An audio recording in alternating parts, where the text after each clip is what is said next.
미국 창조과학연구소에서 펴낸 창조과학백과라는 책에 보면 이런 말이 나옵니다. 세계에서 가장 높은 산인 에베레스트 산에서도 바다 생물 화석이 발견된다. 이것을 설명할 수 있는 방법은 노아의 대홍수밖에 없다.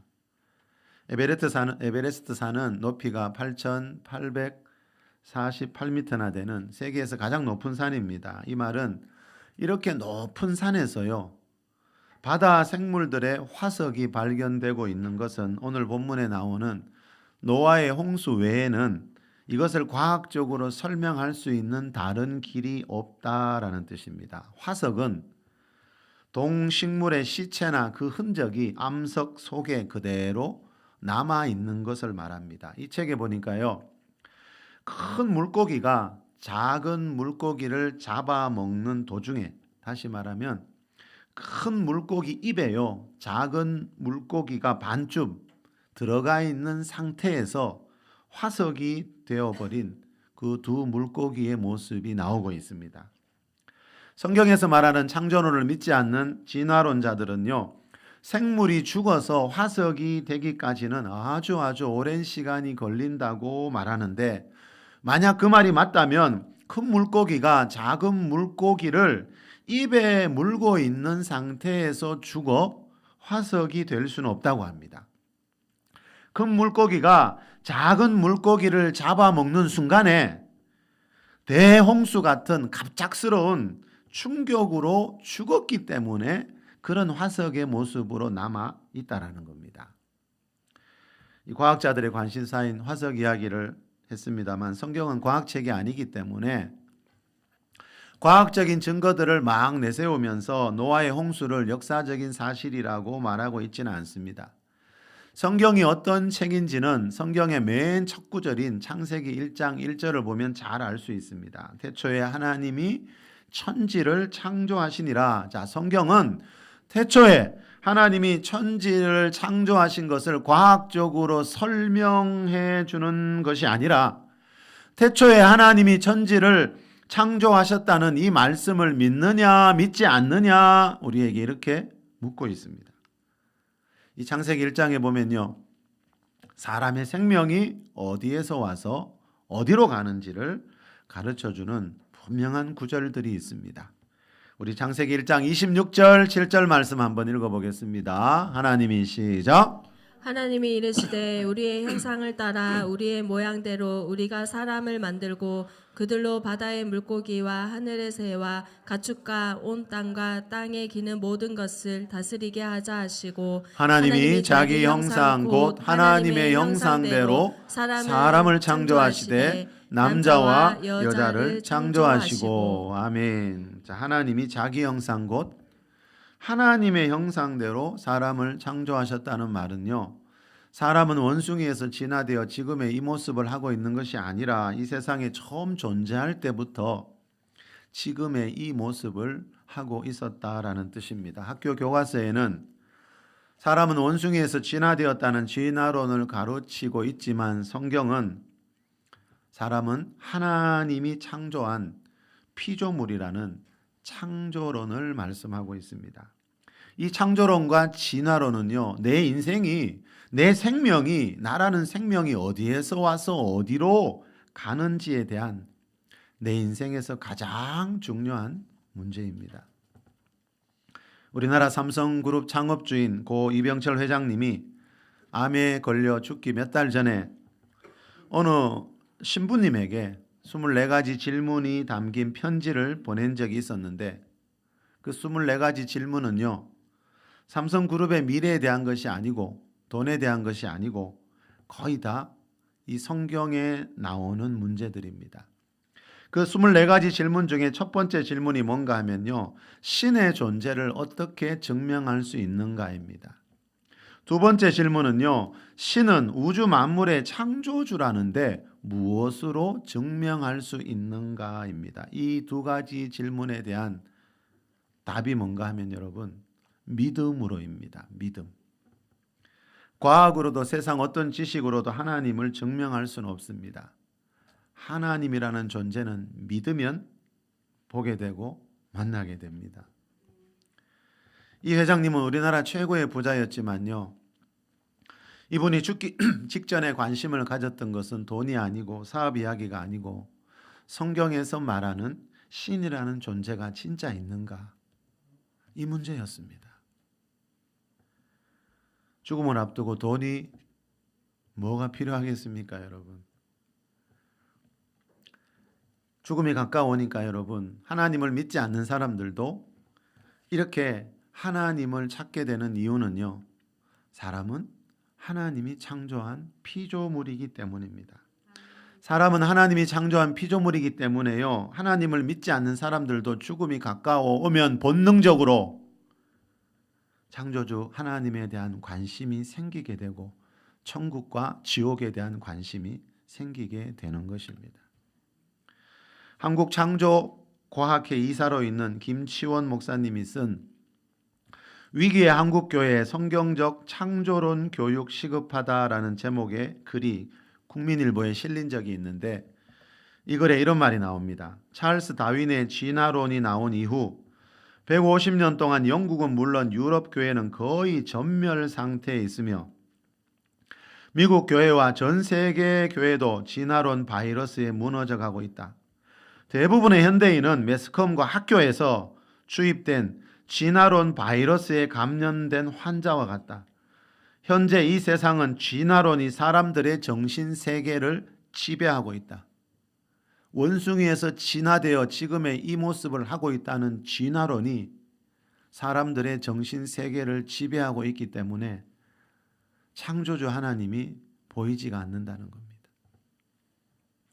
이 말은 진화론 바이러스가 코로나 바이러스보다 더 무섭다는 겁니다. 코로나 바이러스는 사람의 몸만 죽이지만 진화론 바이러스는요, 사람의 영혼까지 죽이기 때문입니다.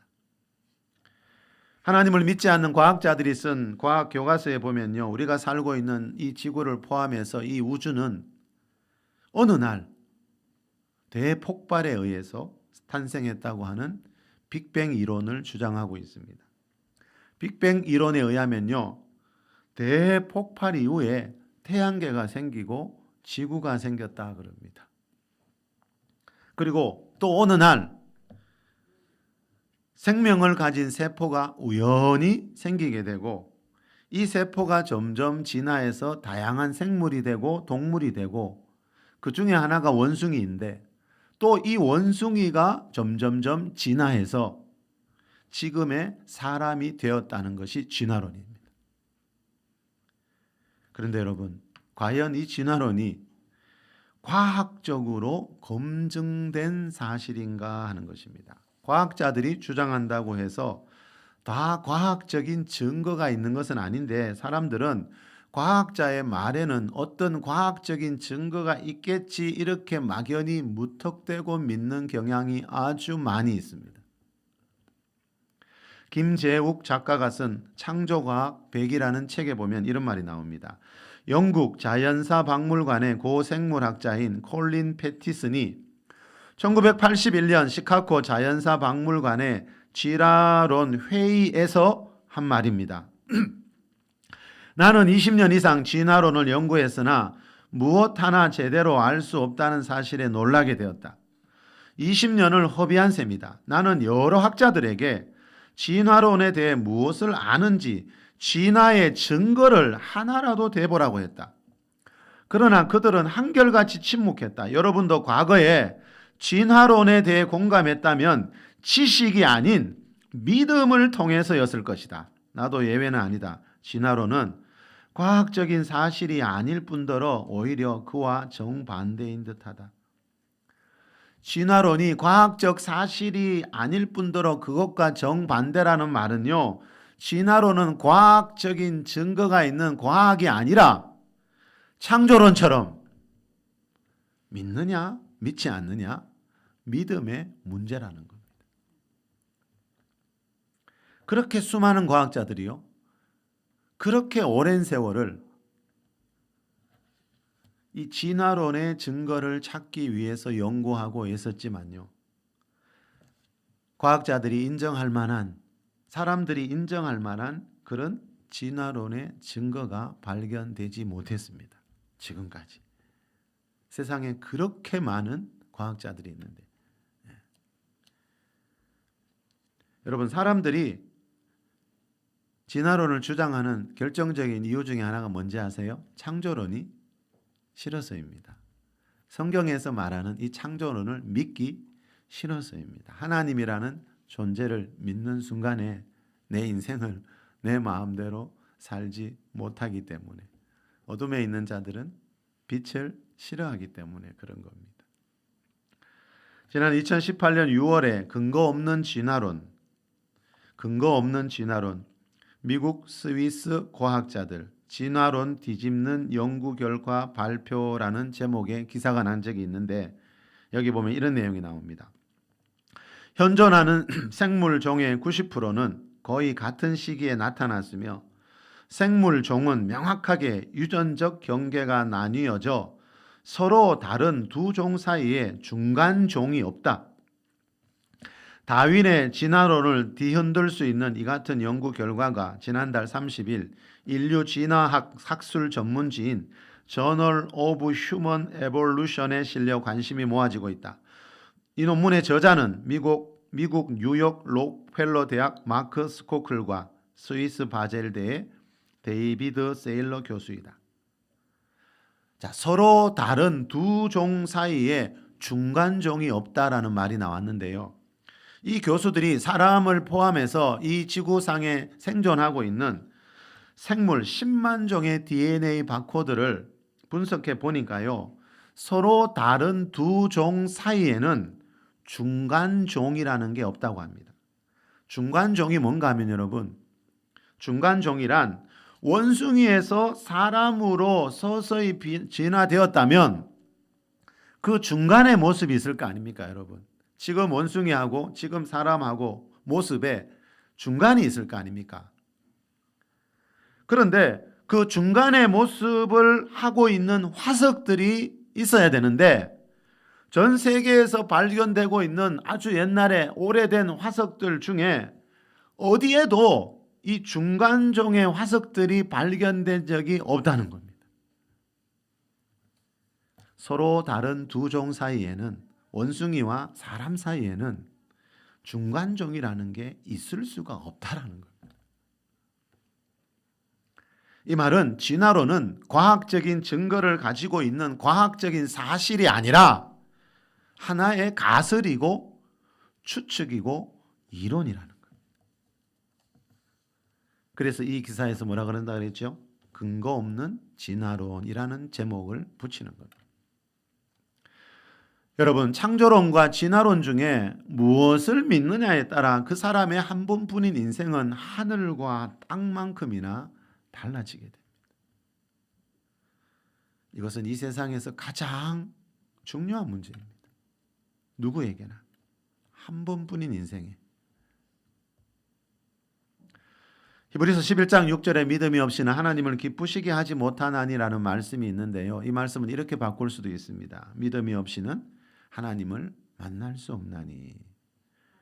사람들은요, 다른 사람들을 만나면 제일 먼저 뭘 보지요? 그 사람의 외모나 학력이나 재력 이런 걸 보지만, 하나님은 사람을 볼 때요, 가장 관심 있게 보는 게 뭔가 하면요, 그 사람 안에 믿음, 하나님을 향한 믿음이 있는가 하는 것입니다. 히브리서 4장 2절에요. 들은 바 그 말씀이 그들에게 유익되지 못한 것은 듣는 자가 믿음과 결부시키지 않았기 때문이라는 말씀이 나옵니다.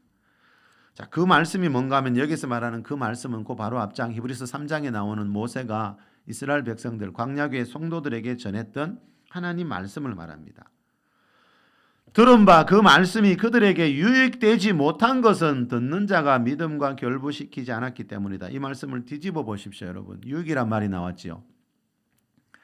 들은 바 그 말씀, 들은 하나님 말씀을 여러분 믿으면 그 말씀이 그들에게 유익이 된다는 뜻입니다. 그런데 광야교의 성도들은 모세에게 하나님 말씀을 들을 때 그 말씀을 믿지 않았습니다. 모세라는 위대한 선지자가 하나님 말씀을 직접 받고 전하는데도 그들은 믿지 않았습니다. 그러니까 그 모세라는 위대한 선지자에게 말씀을 듣고 배웠지만 아무 유익이 없더라는 겁니다. 이 말은 무슨 뜻입니까? 하나님이 하나님 말씀을 우리에게 주시는 이유는 그 말씀 안에 어떤 유익이 있기 때문입니다. 그 말씀을 믿기만 하면 내 영혼육에 어떤 유익이 되는데 그 말씀을 믿지 않아서 이 광야의 성도들은 별다른 유익을 얻지 못했습니다. 그래서 결국 어떻게 되지요? 고린도전서 10장에 나오듯이 그들의 다수를 하나님이 기뻐하지 않아서 광야에서 멸망했다라고 말씀하고 있습니다. 여러분, 하나님 말씀은요, 우리 영혼육 모든 부분에 유익이 됩니다. 중요한 것은 듣기만 하는 것이 아니고 들은 그 말씀을 믿을 때입니다. 마귀도 이것을 알고 있습니다. 누가복음 8장 씨 뿌리는 비유에 보면요, 예수님이 하신 말씀을 보면 마귀도 이걸 잘 알고 있습니다. 한번 볼까요? 누가복음 8장 11절 12절입니다. 이 비유는 시작. 이 비유는 이러하니라. 씨는 하나님의 말씀이요 길가에 있다는 것은 말씀을 들은 자니 길가에 있다는 것은 말씀을 들은 자니 이에 마귀가 가서 그들이 믿어 구원을 얻지 못하게 하려고 말씀을 그 마음에서 빼앗는 것이요. 마귀가 무슨 일 합니까? 말씀을 그 사람 마음에서 빼앗아 갈 수 있습니다. 우리 마음 안에 들어있는 말씀을 빼앗아 갈 수 있는 능력이 마귀에게 있습니다. 이 말은 절대로 빼앗기지 말라는 뜻이지요. 마귀가 우리 마음에서 말씀을 빼앗아 간다는 말은요, 귀로 들은 말씀이 우리 마음에 은혜가 되지 못하도록, 마음에 새겨지지 못하도록 방해한다는 겁니다. 말씀이 마음에 새겨지면 그 말씀을 행하면서 살게 되기 때문입니다. 말씀이 마음에 새겨진 뒤에 그 말씀을 행하면서 살게 되면요, 야고보서 2장에서 말하는 믿음의 의와 행함의 의를 함께 가진 온전한 믿음의 사람이 되기 때문에 마귀는 그 사람이 말씀을 듣는 것까지는 바라보고 있는데요, 그 사람 마음 안에 말씀이 새겨지는 것까지는 그냥 보고 있지 않다는 겁니다. 여러분, 하나님 말씀을 빼앗기면 모든 것을 다 빼앗기게 됩니다. 왜냐하면 하나님 말씀이 우리 영혼 육을 유익하게 하는 생명의 말씀이기 때문입니다. 예수님의 이 말씀은 그 어떤 것보다도 하나님 말씀을 지키라는 겁니다. 하나님 말씀을 내 영혼에 담아두고 이 하나님 말씀만은 마귀에게 빼앗기지 말라는 겁니다. 그런데 많은 사람이 빼앗기고 있으니까 예수님이 이 말씀을 하시고 있겠지요. 그들이 믿어 구원을 얻지 못하게 하려고 마귀가 말씀을 빼앗아 간다 했지요. 그들이 믿어 구원을 얻지 못하게 하려고, 이 말은 뭐지요? 그들이 믿으면, 그 말씀을 믿으면 받는 구원이 있다는 거지요. 예수님을 하나님의 아들로 처음 믿을 때 받는 구원이 있고요, 예수님을 하나님의 아들로 믿고 죄에서 구원받은 사람들이 교회에 나오면 하나님이 말씀을 주시지요. 그러면 그 말씀을 믿을 때 받는 또 다른 구원이 있다라는 걸 마귀도 알고 있다는 겁니다. 그 또 다른 구원을 받지 못하게 하려고 마귀는 말씀을 빼앗아간다는 겁니다. 다시 말하면 마태복음 1장 21절에서 말하는 죄에서의 구원으로 끝나라고, 더 이상의 구원 받지 말라고 마귀는 말씀을 빼앗아가는 거예요.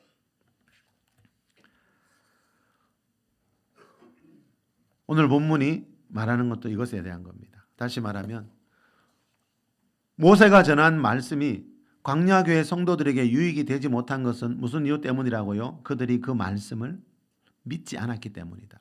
광야교회 성도들은 하나님이 살아계신 것은 믿었지만 모세가 전해주는 하나님의 말씀은 믿지 않았다는 겁니다. 그래서 그들의 인생에 별 유익이 없었습니다. 오늘 본문이 말하는 것도 이것에 대한 것입니다. 어느 시대나 하나님이 살아계신 것을 믿는 사람은 많지만요, 하나님 말씀을 그대로 믿고 지키고 행하면서 사는 사람들은 별로 없다는 겁니다. 오늘 본문이 말하는 것도 이거고요, 광야교회가 말하는 것도 이거고요, 다시 말하면 신약시대가 말하는 것도 이겁니다. 하나님이 살아계신 것은 믿어져요. 그래서 교회도 다녀요. 길가에 앉은 자들도 말씀을 들은 자라 그랬잖아요. 그런데 듣기는 했는데 그 말씀을 믿지는 않아요. 왜요? 마귀가 그 사람의 마음에서 말씀을 다 빼앗아가기 때문에. 머리에는 남아있지만 마음에는 말씀이 없다는 겁니다. 그리고 오늘 본문에 보면요, 노아 당시에도요, 세상에 수많은 사람들이 있고요, 믿음의 가문에서 태어난 모태신앙인들도 많이 있었지만요, 하나님이 홍수로 세상을 심판하신다는 이 말씀을 믿은 사람은 노아 가족 8명밖에 없었습니다. 마태복음 24장 37절에 보면요, 하나님이 노아 이야기를 하시면서 이렇게 말씀합니다. 노아의 때와 같이 인자의 임함도 그러하리라. 노아의 때와 같이 인자의 임함도 그러하리라. 인자의 임함은 예수님의 재림을 말하지요. 성경은 2024년 전에 이 땅에 오셔서 우리 죄를 위해 십자가에서 죽으시고 부활 승천하신 그 예수님이 세상 끝에 다시 오신다고 말씀하고 있습니다. 성경은 예수님의 초림보다 재림에 대한 말씀이 4배 정도 더 나옵니다. 이 말은 예수님의 초림이 이루어졌다면 재림도 반드시 이루어지는 날이 있다는 겁니다. 그런데 노아의 때와 같이 인자의 임함도 그러하다는 말은 노아의 때의 홍수 심판에 대한 하나님 말씀을 믿은 사람이 이 지구상에 딱 8명밖에 없었듯이 예수님 재림하실 때에도 예수님 믿는 수많은 사람들이 있지만 이 세상이 멸망할 거라는 세상 멸망에 대한 심판을 믿는 사람들은 아주 소수라는 뜻입니다. 자, 이 말씀이 기록되어 있는 마태복음 24장을 우리 한번 읽어봅시다. 마태복음 24장 37절에서 39절 말씀입니다. 시작. 노아의 때와 같이 인자의 임함도 그러하리라. 홍수 전에 노아가 방주에 들어가던 날까지 사람들이 먹고 마시고 장가들고 시집가고 있으면서 홍수가 나서 그들을 다 멸하기까지 깨닫지 못하였으니 인자의 임함도 이와 이라. 같으리라. 노아 때 사람들도 깨닫지 못했듯이 인자가 임할 때 예수님 재림하실 때에도 사람들이 이것을 깨닫지 못한다는 거예요. 인자의 임함도 그러하다는 말이 뭡니까? 여기 보니까 여러분, 노아 시대 사람들이 먹고 마시고 장가가고 시집가고 하다가 홍수 심판으로 멸망하는 순간까지 깨닫지 못했듯이 예수님 재림 때에도 똑같은 일이 일어난다는 겁니다. 깨닫지 못했다는 말은요, 하나님이 말씀하신 이 세상이 죄로 인해 심판을 멸망을 당하게 된다는 이 말씀을 믿지 않았다는 겁니다. 믿었으면 노아처럼 방주에 들어갔겠죠. 근데 세상 사람들은 이 좋은 세상 두고 왜 저 방주에 들어가냐고 노아의 가족들이 이해가 되지 않았죠. 왜 교회를 다니는지 이해가 되지 않는 그런 분들이 많잖아요. 여러분, 노아 당시에도 이 세상에 많은 사람들이 살고 있었습니다. 오늘 보면 바로 앞장 4, 5장에 보면 그 믿는 자 가문의 족보와 믿지 않는 가문의 족보가 쭉 나옵니다. 낳고 하면서 그 당시에 수명은 900년 정도였기 때문에 얼마나 많은 사람들을 낳았겠습니까? 노아 당시에도 수많은 사람들이 있었고 또 창세기 5장에 나오듯이 하나님을 믿는 가문에서 태어난 하나님이 살아계신 것을 믿는 사람들도 많이 있었지만 홍수 심판에 대한 말씀을 믿는 사람은요, 하나님 믿는 사람들 중에 노아의 가족 8명밖에 없었습니다. 이것을 보고 베드로전서 3장 20절에서는 이렇게 말합니다. 방주에서 물로 구원을 받은 자가 몇 명뿐이니 겨우 8명이라. 겨우 8명이라. 그 당시에 하나님을 믿는 사람들만 해도 수없이 많았습니다. 창세기 5장에 나오는 그 믿음의 가문에서 태어난 낳고 태어난 그 수많은 자녀들을 보면요, 하나님을 믿는 사람들 수없이 많았지만 홍수 심판이 온다는 말씀을 믿은 사람들은 노아 가정 8명, 겨우 8명밖에 없었습니다. 인자의 임함도 그러하리라.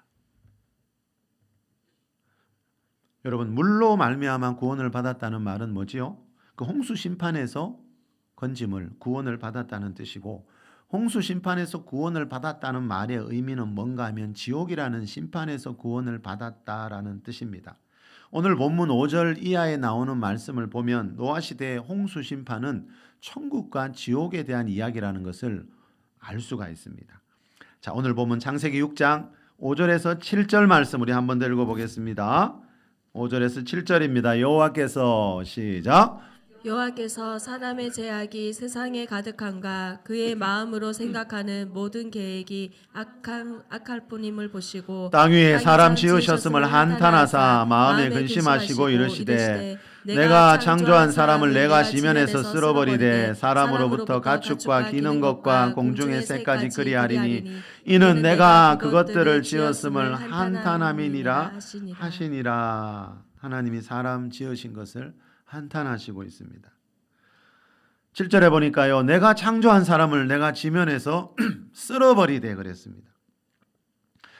내가 창조한 사람을 지면에서 쓸어버릴 때 하나님이 사용하신 방법이 뭐라고요? 홍수 심판이었습니다. 그럼 5절에 보니까 여러분, 하나님이 왜 사람 지으셨음을 한탄하시고 홍수 심판을 내리셨는지 5절에 그 이유가 나옵니다. 우리 5절 한번 더 읽어볼까요? 여호와께서 시작. 여호와께서 사람의 죄악이 세상에 가득함과 그의 마음으로 생각하는 모든 계획이 항상 악할 뿐임을 보시고. 자, 하나님이 홍수 심판을 내리신 이유가 뭐지요? 사람의 죄악이 세상에 가득하고 생각하는 것이 항상 악했기 때문에 하나님이 홍수 심판을 내리셨습니다. 자, 이 말씀을 보면 홍수 심판 때 구원받지 못했다는 말이 무슨 뜻인지 알 수 있죠. 자, 이 말씀을 보면요, 홍수 심판 때 구원받지 못했다는 말은 하나님 앞에서 죄악이 가득한 모습으로 살다가 항상 하나님 앞에서 악한 생각으로 살다가 지옥이라는 심판을 받았다는 뜻입니다. 사람이 죄악이 가득하고 항상 악한 생각을 하는 사람들이 천국에 들어갈 수는 없잖아요. 중요한 것은요, 홍수 심판 때 구원받은 자가 겨우 8명이라는 겁니다. 더 중요한 게 뭔지 아세요, 여러분? 예수님이 재림하실 때에도 노아의 때와 같다는 겁니다. 교회 다니는 사람은 많지만 예수님 재림하실 때에도 분명히 이 세상에 교회 다니는 사람들은 많을 겁니다. 그런데 중요한 것은 그 중에 과연 몇 사람이 노아처럼 구원을 받느냐. 성경은 곳곳에서 그 이야기를 하고 있습니다. 이 말은 어느 시대나 하나님을 믿는 사람들은 많지만 노아처럼 하나님 말씀을 믿는 사람들은 소수라는 겁니다. 다시 말하면 제가 구원을 할 때 늘 말씀드렸지요. 마태복음 1장 21절에서 말하는 죄에서의 구원을 받은 사람은 어느 시대나 많지만 디모데후서 4장 18절에서 말하는 천국에 들어가는 구원을 받는 사람들은 많지 않다는 겁니다. 예수님 믿고 죄에서 구원은 받았지만 빌립보서 2장 12절에서 말하는 두렵고 떨림으로 구원을 이루어가는 사람들은 많지 않다는 겁니다. 노아 시대는 겨우 8명이었습니다. 이것을 보고 예수님이 마태복음 7장 21절에서 이렇게 말했습니다. 나더러 주여 주여 하는 자마다 다 천국에 들어가는 것이 아니라고. 요즘은 뭐라 그러죠? 예수님을 믿기만 하면 천국에 들어간다는 이런 이상한 복음이 많이 퍼져 있습니다. 이거는 천지차이입니다, 여러분. 나더러 주여 주여 하는 자마다 다 천국에 들어가는 것이 아니라는 말씀과 요즘 많은 사람들이 믿고 있는 예수님 믿기만 하면 하나님의 은혜로 다 천국에 간다는 말은 완전히 다른 말씀이라는 거죠.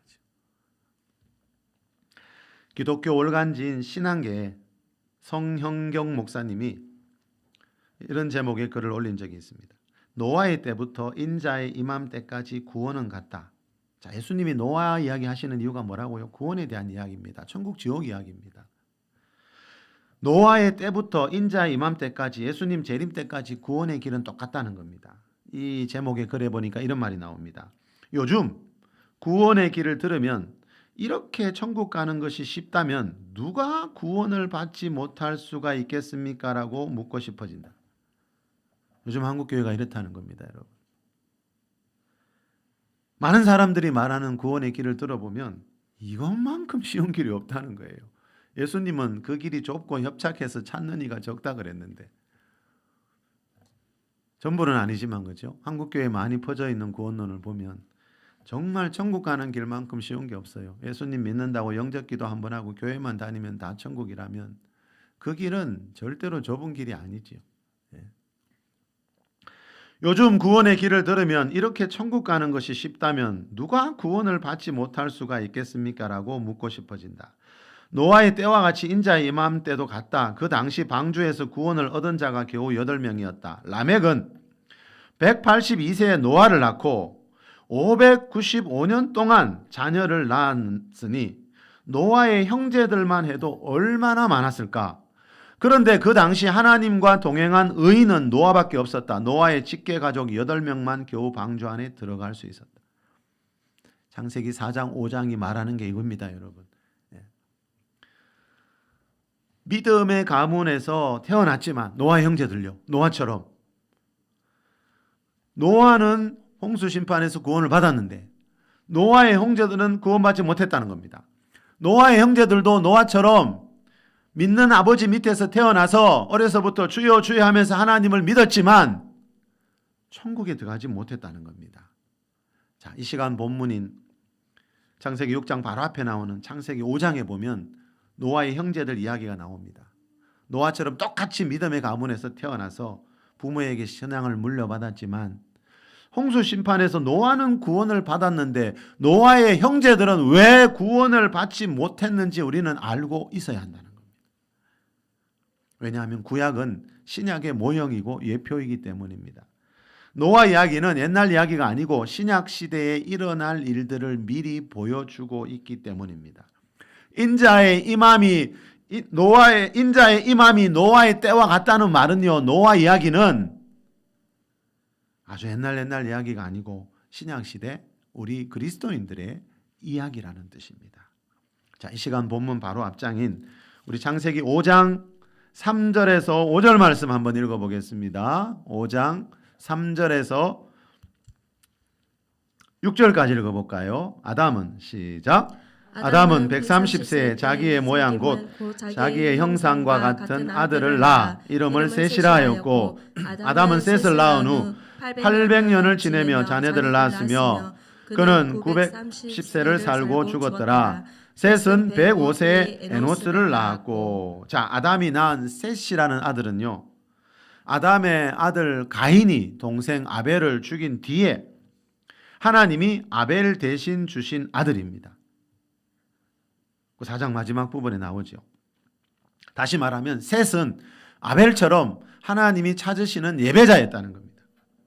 창세기 4장 66절에 보면요, 아담의 맏아들인 가인이 제사가 연락되지 않고 동생 아벨을 죽인 뒤에 하나님을 떠나는 모습이 나옵니다. 가인이 여호와 앞을 떠나서, 자, 여호와 앞을 떠났다는 것은 이제 하나님 믿지 않겠다는 겁니다. 이제 교회 다니지 않겠다는 겁니다. 자, 이 가인은 성경에 나오는 최초의 불신자입니다. 이 가인은 하나님을 믿지 않는 사람들의 조상이라는 겁니다. 자, 가인이 하나님을 떠난 뒤에요, 하나님은 가인이 죽인 아벨 대신 셋이라는 아들을 주셨는데 창세기 4장 26절에 보면 셋이 아들을 낳고 에노스라고 불렀습니다.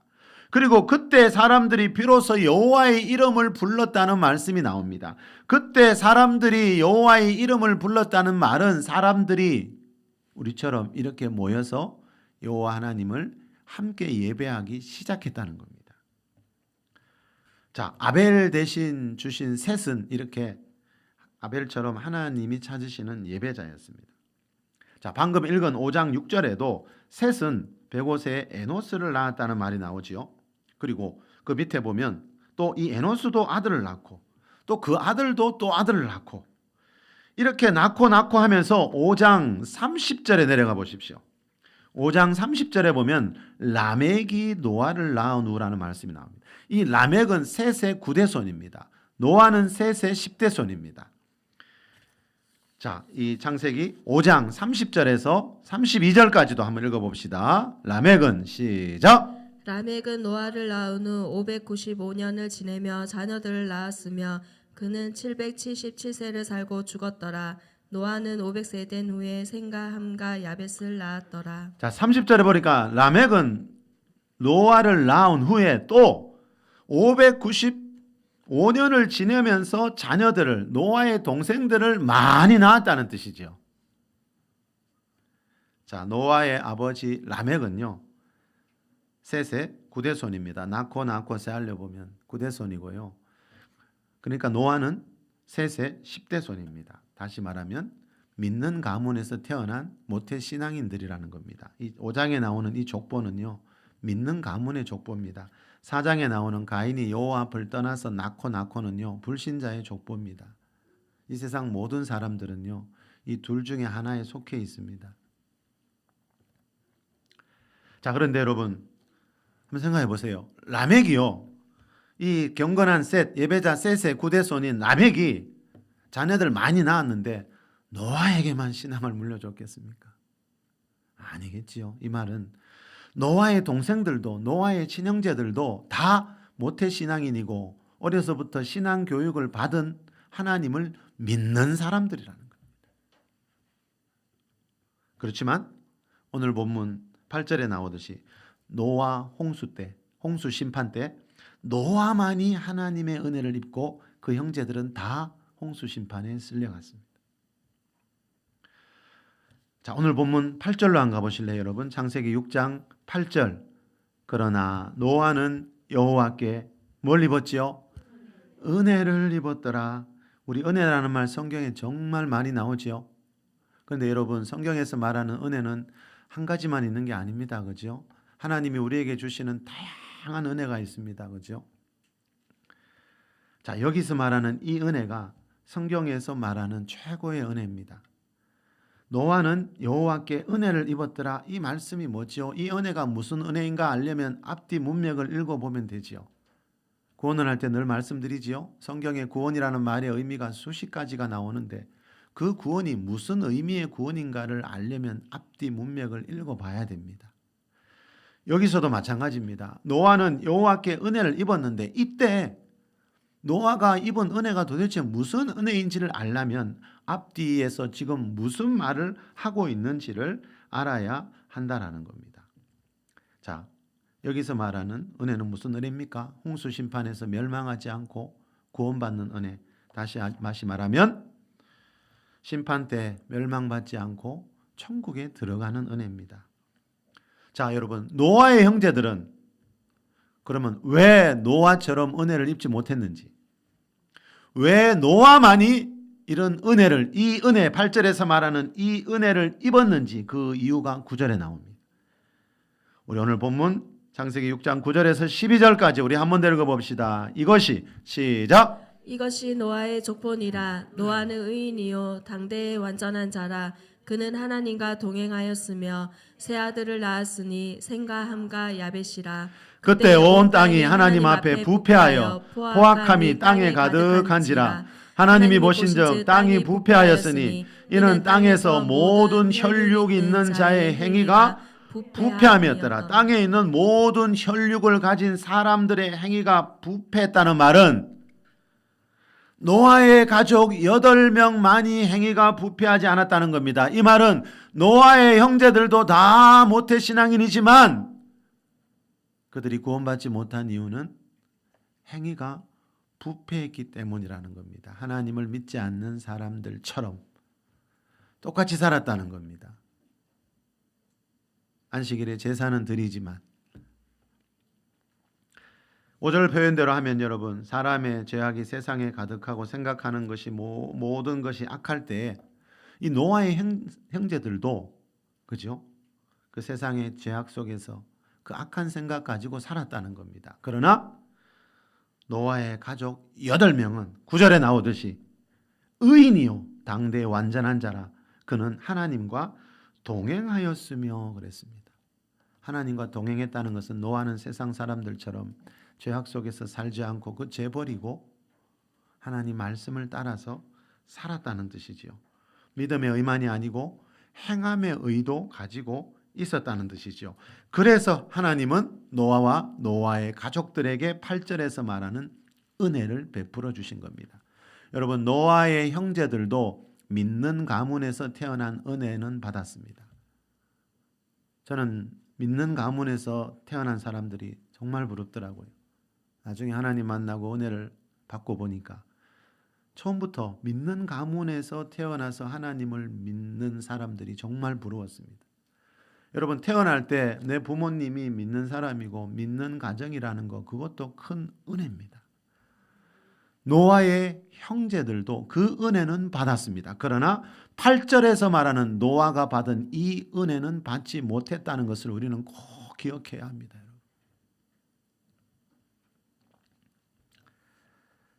야고보서 2장 22절에 사람이 행함으로 의롭다 하심을 받고 믿음으로만은 아니니라 그랬죠. 이 말은 뭐라 그랬죠? 성경에서 말하는 의는 두 종류가 있다는 거죠.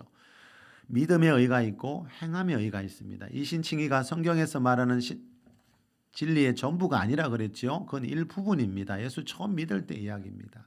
예수님을 하나님의 아들로 믿기만 하면 하나님은 그 사람을 의롭다고 여겨주십니다.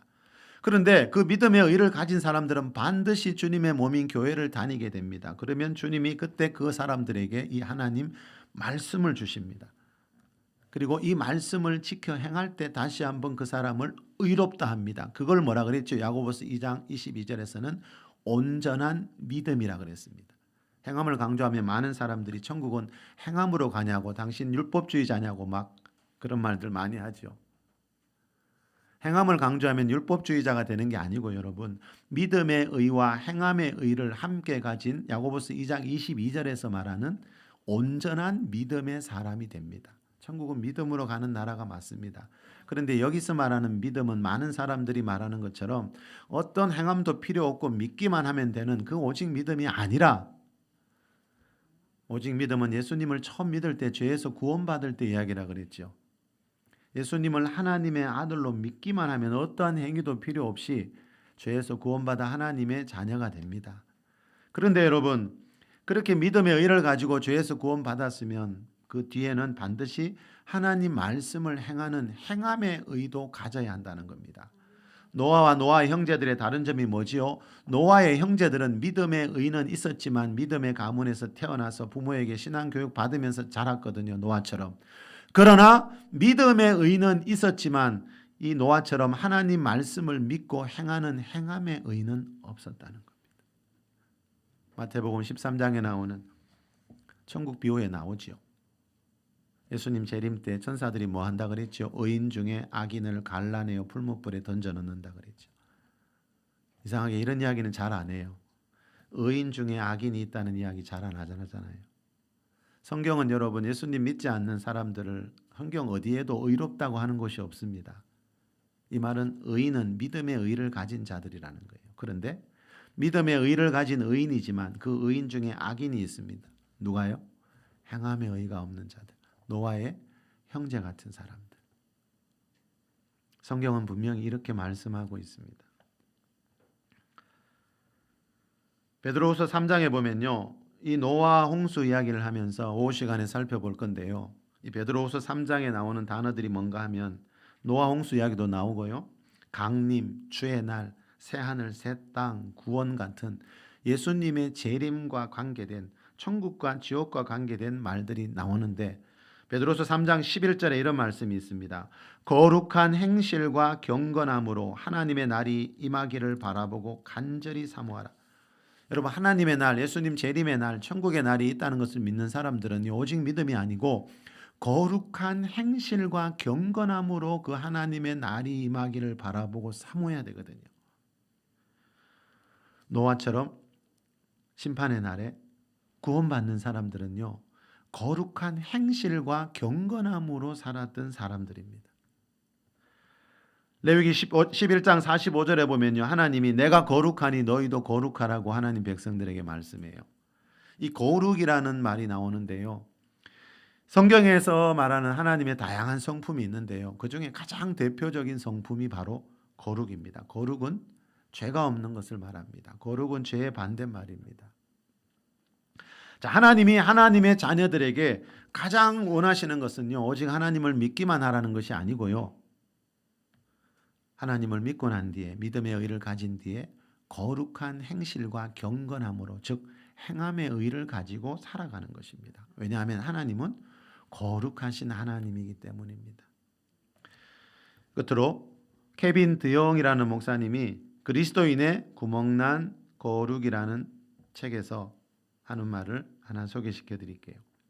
그리스도인의 구멍난 거룩, 책 제목이에요. 이 책에 보면 이런 말이 나옵니다. 거룩함을 추구하지 않는 이유 중 하나는 그들이 아직 성령으로 거듭나지 않았기 때문이다. 자, 이 말을 뒤집어 보면요, 성령으로 거듭난 사람들은 반드시 거룩함을 추구하게 된다는 겁니다.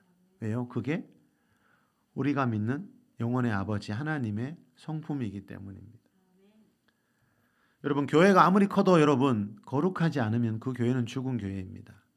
예수님을 아무리 오래 몇십 년 평생 믿어도요, 거룩하지 않으면요, 영이 죽은 사람입니다. 고린도후서 7장 1절에 보니까요, 거룩은 영과 육과 영의 온갖 더러운 것에서 자신을 깨끗하게 하는 겁니다. 내가 하는 겁니다. 하나님이 다 해주시는 게 아니고요.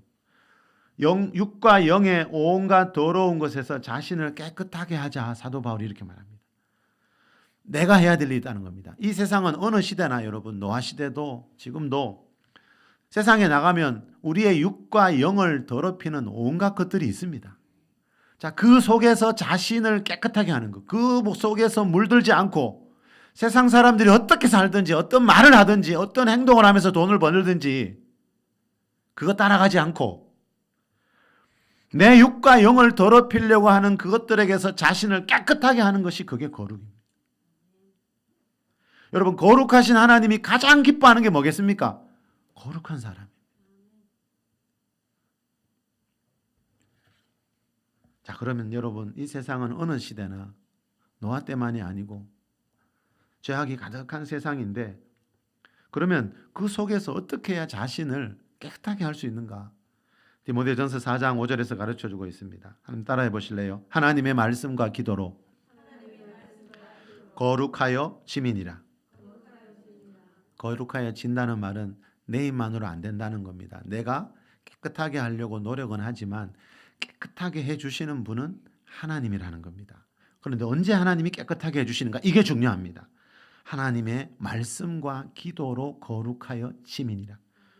그래서 큐티하자는 겁니다. 그래서 평일에도 성경을 읽자는 겁니다. 왜요? 하나님의 말씀이 나를 거룩하게 합니다.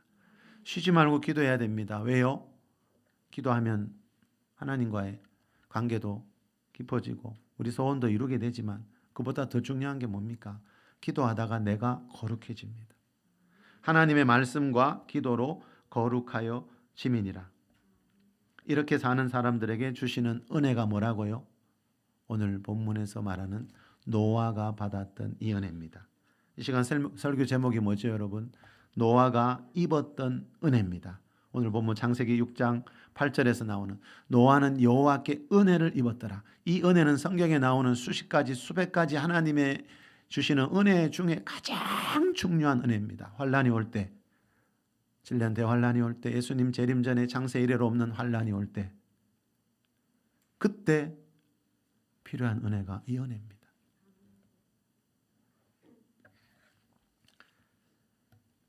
노아가 입었던 은혜, 여기서 말하는 은혜는 환란 중에 하나님의 보호를 받다가 천국에 들어가는 은혜입니다. 자, 성경은 예수님이 세상 끝에 다시 오신다고 분명히 말씀하고 있습니다. 이 세상 종말이 올 때, 우리 인생의 마지막 날이 올 때 심판받지 않고 천국에 들어가는 구원을 받는 은혜가 바로 오늘 본문 6절에서 8절에서 말하는 노아가 받았던 은혜입니다. 자, 노아가 이런 은혜를 입을 수 있었던 이유는 세상 죄악 속에 살지 않고 하나님의 말씀과 기도로 거룩한 삶을 살았기 때문입니다. 거룩한 행실과 경건함으로 하루하루를 살았기 때문입니다. 노아처럼 거룩한 행실과 경건함으로 우리 남은 인생 하루하루를 살아가는 우리 모두가 될 수 있길 바랍니다. 그래서 노아가 입었던 이 은혜를 반드시 받을 수 있는 주인공들이 다 될 수 있기를 예수 그리스도의 이름으로 축복합니다.